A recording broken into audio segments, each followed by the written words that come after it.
Good afternoon, ladies and gentlemen. My name is Willie Kotze. I'm a horticulturist at the Toy Agri, so not a researcher. Please don't ask difficult questions afterwards.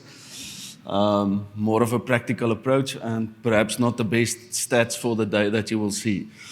But nevertheless, my work was on pitting of cherries. It's got nothing to do with lenticel or bitter pit. It's actually bruising of cherries, believe it or not. The bruising takes place deeper in the flesh of the fruit, in the mesocarp of the fruit, and eventually the epidermal cells and the hypodermal cells collapse into that, and the void that was created by the bruise where the cells collapsed, and that's where the pitting arises from. The problem with the pitting is that most of the cherries gets packed within about 24 hours after being picked, and the symptoms only develops 7 to 10 days later. So everything looks well on the day that you pack the fruit, and then a couple of days later you start receiving the images of it. So the objectives were to use the same loggers, like Mariana said, to evaluate the handling process that we did on apples, also evaluate 3 different bin types, and to look at the pitting incidents on the back lines as well. You can also just see the severity of pitting can range from a small pit to something a little bit larger.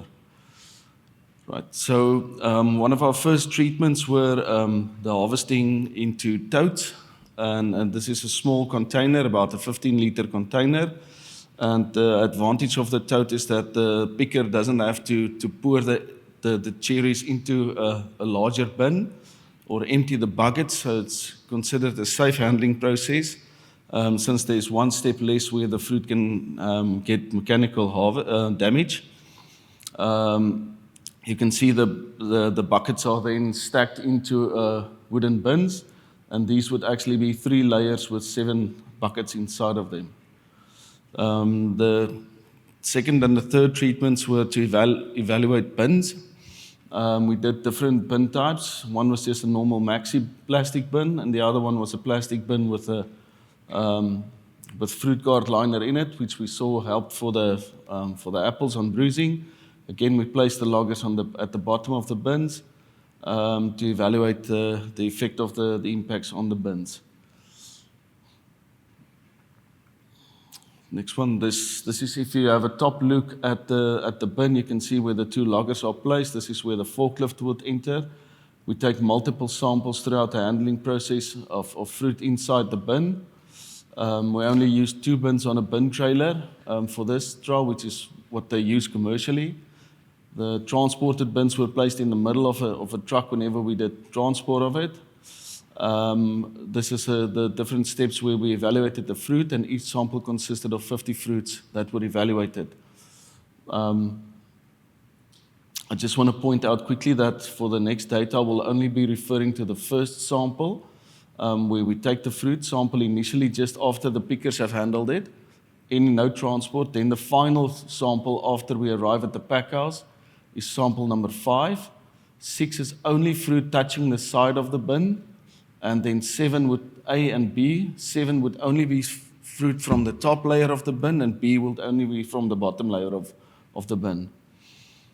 Okay, here you can see we are collecting the samples. It was all placed in a carton lined with a sponge, and then evaluated at room temperature. During the handling process, there were 2 processes that stood out with the logger data that we could see. The first one was the transport from the orchard to the load bay.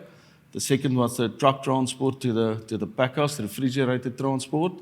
If I just look at this, the incidents were a lot different than what we got on apples, which were more severe impacts. These were lighter impacts. You could see 80 impacts with the, or 60 impacts with the 72 cumulated G-force count.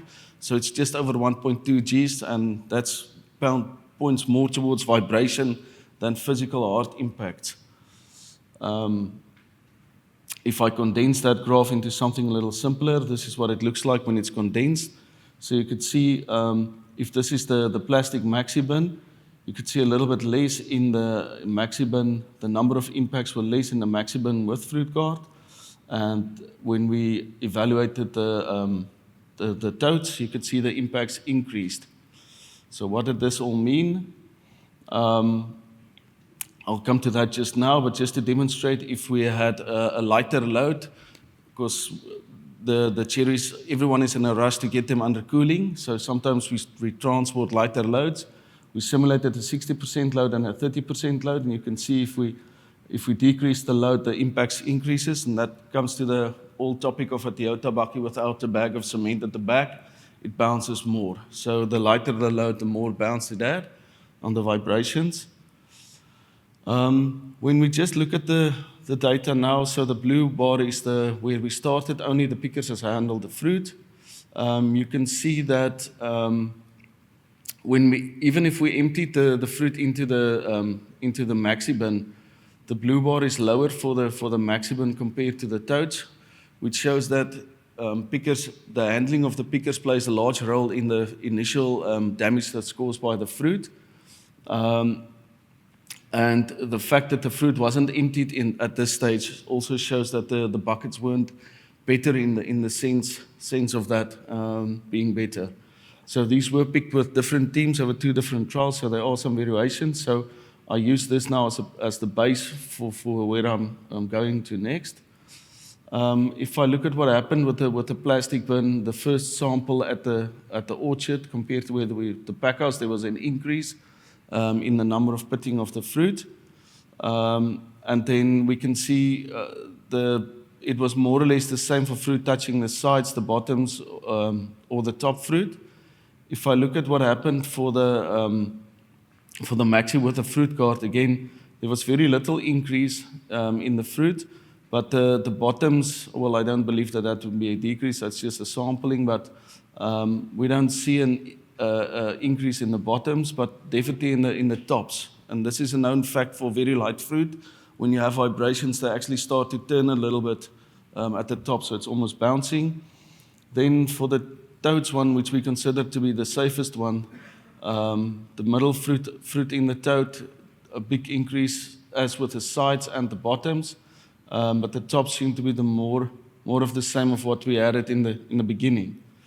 So just to explain maybe why the tops didn't increase, is there was a wet sponge on the totes which prevented the fruit to move, and that might be something good that we could have learned from this. But you can see the buckets, there are some spaces over here and over there, so the transport and handling in the totes in the way that it's stacked caused a lot of vibrations.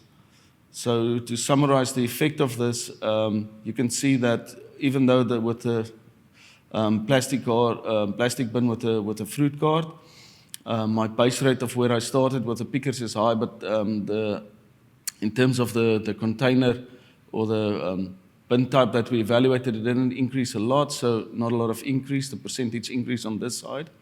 Even though I have a low rate with a normal plastic maxi bin, it can increase a lot during the handling process, so each time about 150+% increase in it, and the same for the totes, which I would say again was considered to be the safe alternative for it. This is just the temperature data that shows that we didn't go below the threshold of 10 degrees when we hydrocooled the fruit. And lastly, if we look at the pack house, we arrive with about 17% of pitting in the bucket, which coincides with the data that I found in the other trials. And you can see that we start off with about 83% clean fruit, and there's not a lot of impact that happened during the pack line, so I think the setup is fairly safe for now. So some conclusions. Transport vibrations is not it's not large impacts, it's more vibrations, so I think there's potential to improve if we just look at the type of bins that we have. We need to look at the pickers. Obviously a huge impact on the initial amount of pitting that we get, and the pack line had minimal damage on it. Thank you.